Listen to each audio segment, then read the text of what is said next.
Huh? The garage shutter, which is usually closed, was oddly open. No way. My hand shakes, and the umbrella I'm holding trembles slightly. I can feel my heart pounding. As I get closer to the car, I realize clearly there's not just a woman in the car, but also a man. And they are in the midst of an affair. Ugh! I bite my lip to stop myself from screaming in shock. I can't let them know I'm here. I need to gather evidence. The person who comes out of the car is undoubtedly my husband, Freddie. Come on, the car is cramped. Let's do it outside next time, huh? Freddie's cheerful voice sends shivers down my spine. Stop it! Someone might see us. Close the shutter. No, it's fine. The car will hide us. The remote is too far away. Come here, Moselle. You're the best in the world. It's no use anymore. I can't stay here anymore. But if I leave now, what about the evidence? I fight the nausea and try to think. That's it. I quickly grab clothes lying on the ground and a remote hanging on the wall and leave the garage. For you two, so vigorously passionate, being naked suits you well. Stay there together forever. First time having a woman in charge. Are you sure you can handle it? Please, I don't want any complaints or tears, says the client jokingly, but without malice. I'm Holly, 34 years old. I've been in sales for over a decade. I'm used to this. Don't worry, I've got it under control. As I smiled amiably, our client Leroy began packing up his documents. All right, he said, standing up from his desk. I'm used to it, but I can't shake off the unsettling feeling in my chest. Please contact me anytime if anything comes up before our next meeting. I stand up, hiding my feelings, and follow Leroy. He moves towards me, pats my shoulder, and then strokes my back. Yeah, I'll get in touch. Looking down on me because I'm a woman, yet showing ulterior motives because I'm a woman? Trying to keep my distance from his hand, I find it troublesome. Hey, Leroy, what are you doing? Don't get too friendly. A man's voice causes Leroy to hastily back off. Freddie, this isn't what it looks like. Ignoring Leroy's flustered excuses, the man apologizes to me. Leroy's sorry. I'll speak to him about this. Oh, and feel free to ask for a change of person in charge anytime. That man who had a better sales smile than me, this man, probably Leroy's boss, would become my husband just a few months later. His name is Freddie. He's 6 years older than me at 40. At first meeting, I was impressed by his considerate demeanor, and Freddie continued to show his smart handling of situations. Gradually, we were drawn to each other, and a month ago we got married. The Freddie I met back then was certainly charming. It was surprising that he hadn't been married until he was 40. But perhaps there was a reason why he had stayed unmarried until that age. Looking at our new home, I sighed. Rewinding to before we got married, Freddie was a frugal person. I earn decently, but there's no need to waste, right? When I asked about our wedding plans, Freddie was surprised. Wedding ceremony or not, it's a personal choice. There are various values and beliefs, but how you communicate those values is important. I didn't have a strong desire for a big wedding, but being treated as a waste made me feel uneasy. I pushed these indescribable feelings down and asked the next question. So what about our new home? Shall we go house hunting next weekend? Both Freddie and I were living with our parents, so moving into one of our apartments wasn't an option. We needed to decide on our post-marriage residence. Freddie faintly suggested moving in together, but I firmly declined. Often returning home late at night due to work, I didn't want to inconvenience his parents with different living rhythms. So renting seemed like the logical choice. How about looking for a 2 LDK apartment? To my suggestion, Freddie unexpectedly objected. An apartment? He looked dissatisfied. Could he still be hoping for us to live together? I've said before, living together is difficult. No, it's not that. I've only ever lived in a house, you know. Freddie interrupted me. I lived alone during college, then moved back home for work. Freddie, on the other hand, commuted from home during college and had no experience living alone. Are you worried about the size? For now, without kids, an apartment should be enough. No, it's not about the size. Can't you understand? It's just a feeling. I don't care about the size or age, but I want a house. Okay, got it. Let's look for one. So with his peculiar insistence, we moved into this house. Our new home from today is a 50-year-old rental house. Older than my parents' house, but a house as he wished. I would have preferred something newer, but couldn't convince frugal Freddie. They say you grow attached to old houses as you live in them. Well, that's true. The rent is cheap for its age, and it might be sensible considering the future. But the deciding factor for this house wasn't the rent. I'll be right back. With that, Freddie, looking restless, headed to the garage. The garage, an addition next to our house, looked out of place with its modern design against the old house. It had an electric shutter that operated with a remote. Following Freddie, I found him gazing at something in awe. Ah, how beautiful it is. What he was admiring was a super luxury car, delivered just a few days ago. I'm not well versed in cars, so I don't fully grasp its appeal, but it was definitely expensive. Including various expenses, it cost just under $400,000. When I heard the amount, I was so shocked that time seemed to stop. That's the price of a house. We could have bought a house you wanted. No, houses don't matter to me. Don't you get it? It's a man's dream. A man's dream. I wish he wouldn't dismiss such an enormous amount as merely a man's dream. If it was from Freddie's savings before our marriage, I wouldn't have said anything. But unbelievably, he bought it on loan. Moreover, he didn't consult me beforehand, thinking I would oppose it, so he told me after the fact. Are you sure this is okay, considering we might have future expenses? It's fine. We're married now, after all. Isn't it usually the opposite? Freddie, admiring his reflection on the car, didn't even glance at me as he spoke. Now that we're married, you will earn and manage the living expenses, right? Then I can use all my salary for the loan. What? When I lived at home, my mom managed my salary, so I couldn't spend freely. Now I can. I had heard about his mother managing Freddie's money, which I thought was just overprotectiveness, but now I see his unique approach to finances. He doesn't spend on a home he's not interested in, but spares no expense for a car he loves. In a way, he's honest with his desires, but it's unfair to expect me to support him. So, I'm supposed to support you. That's impossible. We might want kids in the future. What are you talking about? I'm already 40, and you're 34, right? It's too late for that. Don't have strange expectations now. Just contribute to me instead. But you said you wanted kids too. Yet all you care about is the car? If it happens, we'll raise it, I guess. Oh, and don't say support. I work too, you know. Freddie complained, but if he spends his salary on the car and I have to cover living expenses, it's like I'm supporting him. Sensing my silence, Freddie affectionately stroked my head, trying to appease me. Jealous of the car? How cute. Don't worry. I'm all about you. Love you. You're the best human in the world. Although I knew he was trying to appease me, his absurd words made me laugh, and I couldn't say anything more. This is quite a situation for a newlywed. During a work break, Lindsay, Freddie's age, and a rising star at work, listened to my rant with a wry smile. Her work performance had been exceptional, leading to an unusually rapid promotion.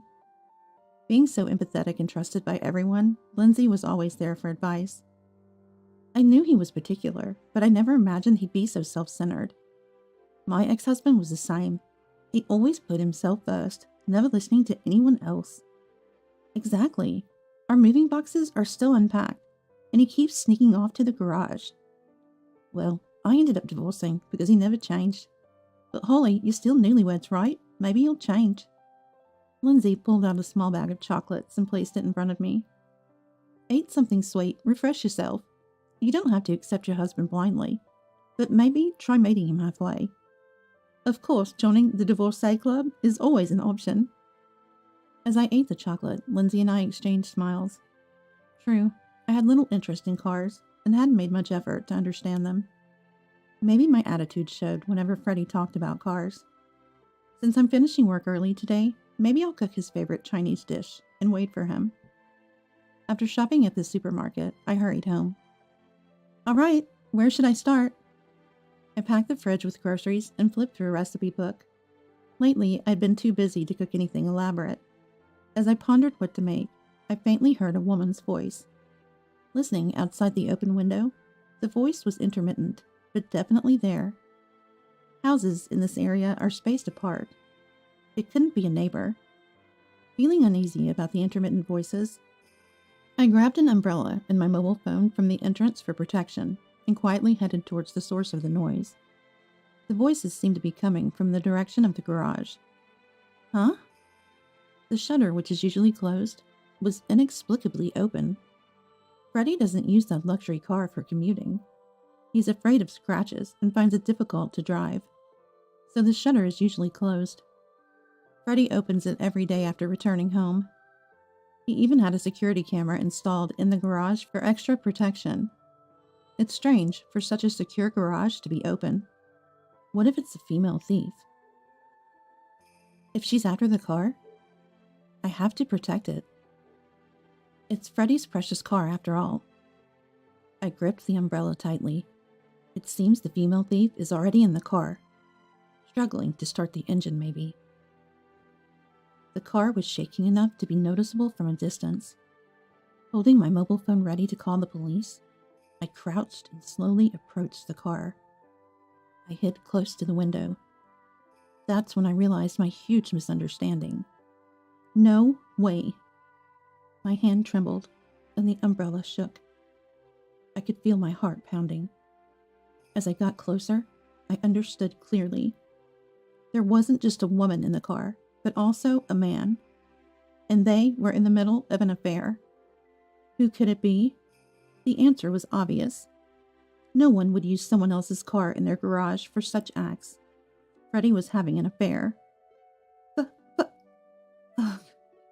I bit my lower lip to stop myself from screaming in shock. I can't let them know I'm here. I need evidence. I had my mobile phone. I could record a video. But what should I do? The voices are muffled, and filming inside the car without being noticed is difficult. My emotions were a mess, and tears started flowing. I knew I needed to do something, but I couldn't move. Suddenly, the car stopped shaking, and the voices ceased. Phew, it's hot. With that exclamation, the rear seat door on the opposite side from where I was hiding opened.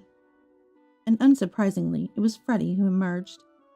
I couldn't see him, but recognized his voice. A woman seemed to follow him out a moment later. Wait up, I'm not even dressed yet. And Freddie, you've only got your shirt on. Your pants are missing. That's crazy. The woman's laughter rang out, unfamiliar to my ears. Because there's no need to put them on yet. Look, it's cramped in the car. How about we do it outside next time, huh? Freddie's cheerful voice sent shivers down my spine. Stop it! Someone might see us. Close the shutter. No, it's all good. The car will hide us. The remote is too far away. Come here, Moselle. You're the best in the world. Hearing these all too familiar lines made my heart ache.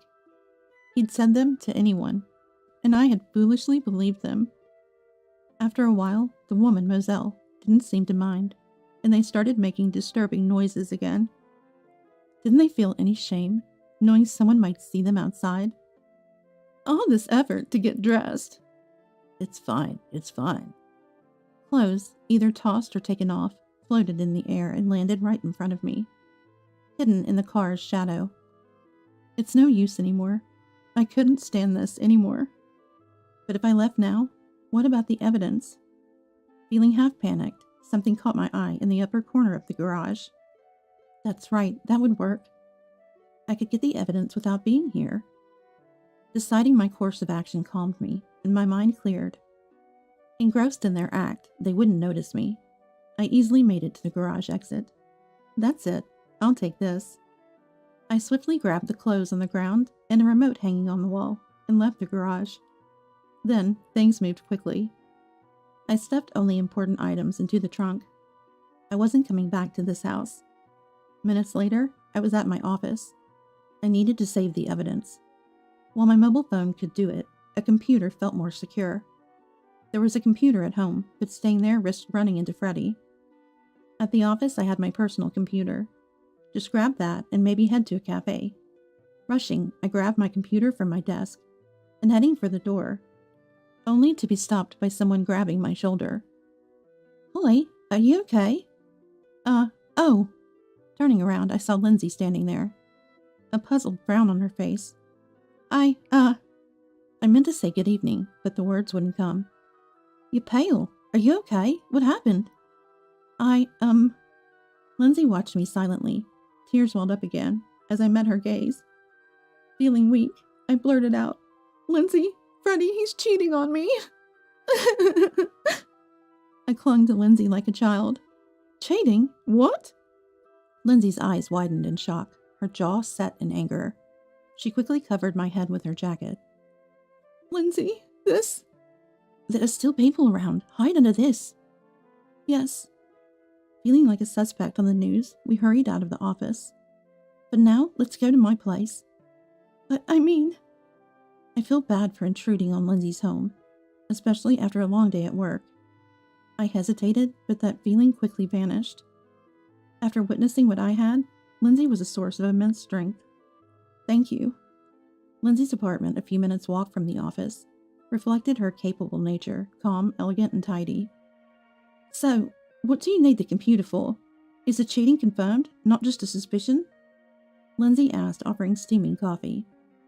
Well, actually, I hesitated, then told her everything.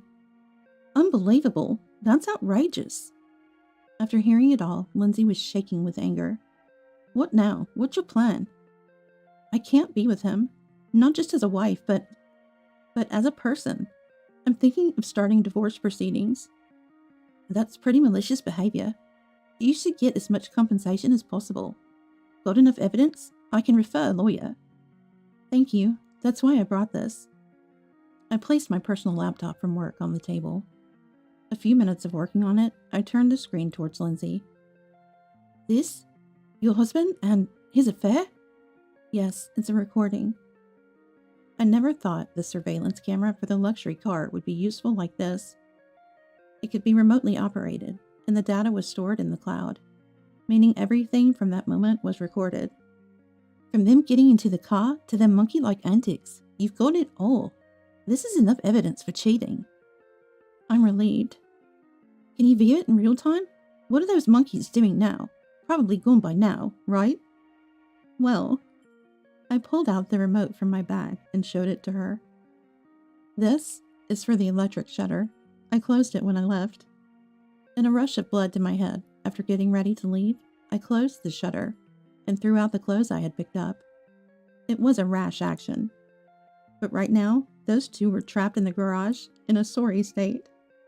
You did that? Hilarious. Lindsay burst into laughter, slapping her thigh. They must be panicking right now, right? Checking the camera, it seemed they had noticed the shutter closing, but too late to escape. The camera showed them arguing in a pathetic state. Lindsay laughed even harder, and I couldn't help but smile. Then, my mobile phone rang. It was Freddie. I didn't want to answer, but reflexively pressed the button. Well, there's nothing else to be done. I reluctantly answered. Hello? Holly, still at work? Freddie's voice, trying to sound calm, quivered slightly. Yeah, with Lindsay. What's up? Oh, there's been a malfunction with the garage shutter remote, and I'm locked in. Can't find the remote either. It wasn't a malfunction. I had closed it deliberately, and the remote was with me. That's tough. Maybe call a repair service. They should open it quickly. No, it's fine. Don't want to waste money. Yeah, I'll figure something out. Freddie hastily denied. Of course he would. If a repairman came, they'd easily open the shutter, revealing them in their less than dignified state. Could you come back home right now? Sorry, that's impossible. Hey, your husband is in trouble. How can you dismiss it so easily? Are you even a wife? I don't want to be lectured by someone who's boldly asking for help while trapped with his mistress. Well, if you insist, I guess I could make the call. No, wait. That's not what I... Oh, come on. Freddie sounded frustrated. Perhaps he found it challenging to explain the situation without revealing the truth. What's going on? You're acting strange. I'm going to hang up now.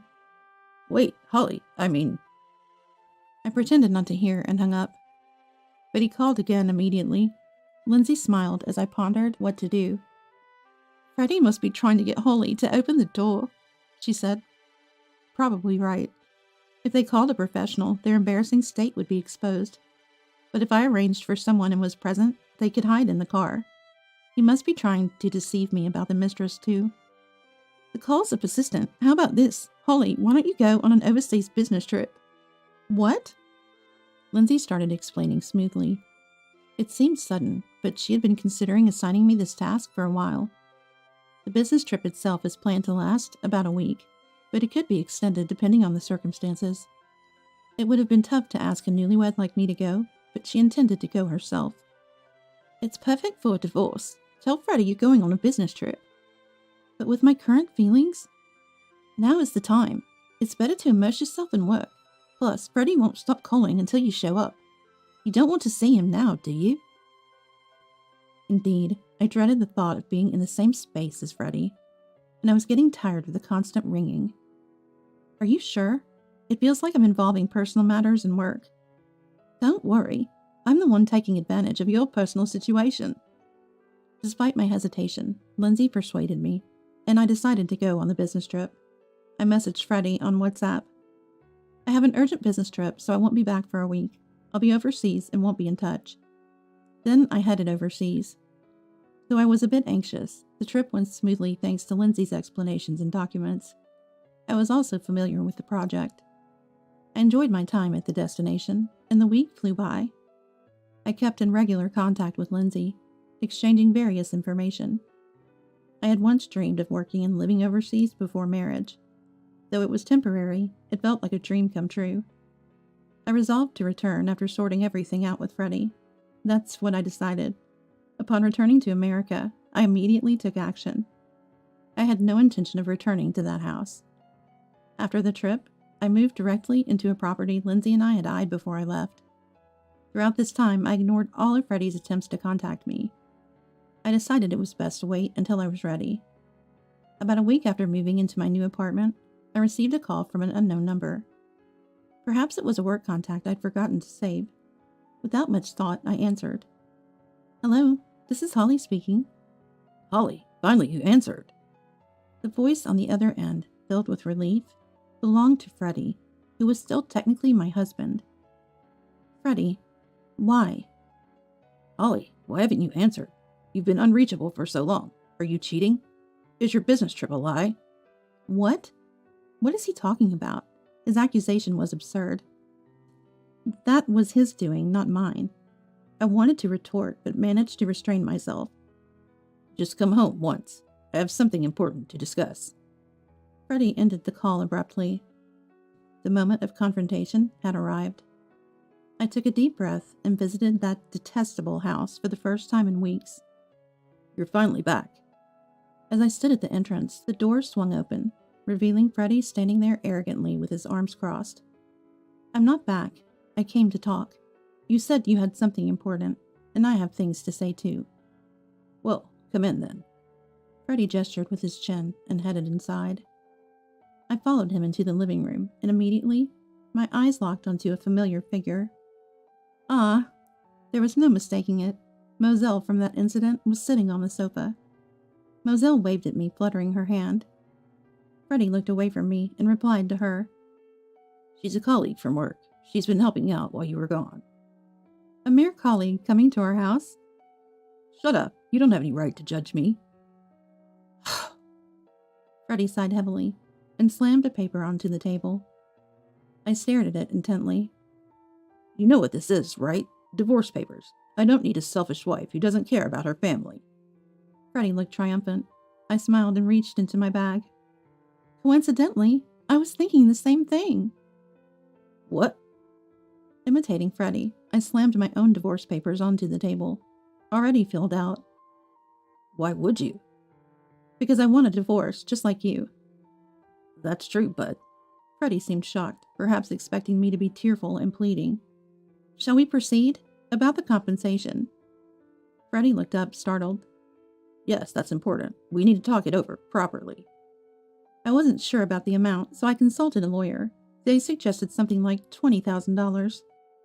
What? That much? Really? Freddie's face lit up with surprise. Moselle, too, seemed delighted, her eyes sparkling. Moselle and you each will pay $20,000. What? So a total of $40K? We did it, Moselle. Wow, Holly, you're so generous. Watching them hold hands and jump for joy, I tilted my head and spoke softly. Why are you so happy? Is paying compensation that exciting for you? Huh? They froze, their eyes wide. You misunderstood, right? You just said we have to pay the compensation? Of course. Why would I pay it? Freddie turned red with anger as I smiled. You're to blame. It's because of your selfishness that I even considered divorce. Why? Don't you have any idea? Their obvious discomfort was telling. Maybe I was too busy to pay attention to you, but... His excuses were transparent. Well, yes, you must have been busy. Meeting up every week, you two? Secret meetings? We didn't have any. His voice cracked with agitation. Always on weekdays, and you even used our house for home dates. How thrifty can you be? Even high schoolers spend a bit more. I heard you even bought your lunch at the grocery store. Maybe spend a little more on her. Freddie's face was a shade of deep red, as he struggled to find words. I was saving for Moselle's future. I like being frugal. So that's his freebie reply. That's not frugality, Freddie. That's being stingy. And it's a nuisance for everyone involved. Watch your words. Freddie raised his arm in anger, but stopped abruptly when he saw someone appear behind me. Who's that? Lindsay appeared to back me up. There was a reason I asked her to come.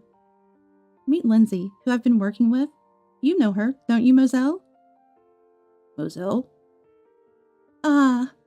Moselle's face turned pale upon seeing Lindsay. Rushing to Lindsay, Moselle pleaded desperately. Please don't tell my mom. Mom? Freddie looked confused at Moselle. Instead of Moselle, I answered. Moselle is still a college student. She lives near Lindsay. Though I hadn't recognized her initially in the camera footage, Lindsay and Moselle were acquaintances. Moselle's family was known in the neighborhood for being strict. Becoming involved with a married man was unthinkable, and even dating was forbidden. College student? You told me you were a working graduate. Didn't you say she was a colleague? What's going on? Confronted with my question, Freddie looked around nervously and fell silent. I'm sorry, but even if I don't tell, the lawyer will. You can't afford the compensation, can you? Someone else will have to pay. Moselle was trembling, her head bowed. Please stop. I was grounded just for dating a classmate before. If they find out I was with a married man, I might never be allowed out again. I wondered why she would risk so much to be involved with Freddie. Watching in disbelief, Freddie kneeled beside Moselle. Wait, Moselle, you're unemployed? Stop saying it like that. I'm just a college student. Unemployed, then? Oh no, how are we going to manage? I need a working mother. The loan. What? What are you talking about? This loser, relying on someone else's income? Freddie was near hysteria, and Moselle was fuming. Lindsay, they're quite a pair, aren't they? I muttered. Watching their ugly quarrel, there was no point in staying. Lindsay and I exchanged glances and started to leave. Suddenly, Freddie, looking desperate, grabbed my arm. Wait, I was deceived. I didn't cheat. Holly, you're the best, believe me. His pathetic plea was all he had. I stared at him. His face was tear-streaked, his eyes bloodshot, and his words were all about self-preservation. Mostly lies. I felt relieved I wouldn't have to spend my life with him. I'm returning to this. What? Why do you have the remote? Was the repairman surprised? Let this be a lesson. No more garage antics. I saw everything. What? Don't use such an expensive car as a substitute for a hotel. Cars are meant to be driven. If you're going to get in, at least sit in the driver's seat. Don't get it wrong. Realizing what I meant, Freddie's face drained of color, and he slumped to the floor. Laughing, Lindsay patted my back as we left the house. The divorce was finalized without issue. Moselle's parents paid the compensation, saving the day. Moselle herself was summoned home and now rarely leaves, forbidden to wear makeup or dye her hair, spending her days studying. It seemed she might soon be married off to someone her parents chose, as Lindsay mentioned. Perhaps for Moselle, that was for the best. As for Freddie, after the divorce, his affair with Moselle quickly became known throughout the company. Giving his self-proclaimed status as a loving husband, the backlash was severe. Moreover, his mistress was a college student. His reputation plummeted both within the company and with clients. Now he's shunned both internally and externally. He continues to work to pay off his luxury car loan, but it's only a matter of time before he's fired, as it's more of a liability than a benefit to the company, so everyone says. While their fates reached my ears, I was too busy with my life to care. A year after the divorce, I quit my job, and now work overseas, living my dream. Hey, Holly, why are you smiling? Just thinking about how to surpass you, Lindsay. Lindsay recently started a business. Come with me. And she invited me to join. I didn't expect it to be overseas, but readily agreed. My dream had come true, but I had a new one. To become like Lindsay, surpass her, and repay the kindness she's shown me. The debt to Lindsay is immense, both personally and professionally. I don't know when I'll achieve this dream, but I'm determined. In your lifetime, that's impossible, Lindsay said with a knowing smile. I silently vowed to myself while watching her.